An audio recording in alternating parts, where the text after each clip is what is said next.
People all over were dumping out old medications at collection sites today. Drug Take Back Day is an opportunity to get rid of spoiled or unwanted medications that could be harmful in the wrong hands. Many drop-off points are at Michigan State Police posts. It's a collaboration with the Drug Enforcement Agency that happens twice a year, once in April and again in October.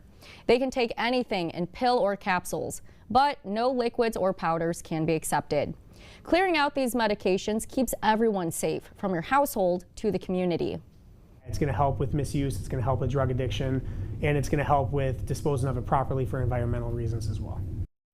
Even if you missed out today, you should still look through your medicine cabinet for outdated prescriptions. All Michigan State Police posts will accept unwanted pills weekdays from 8 until 4, except on holidays.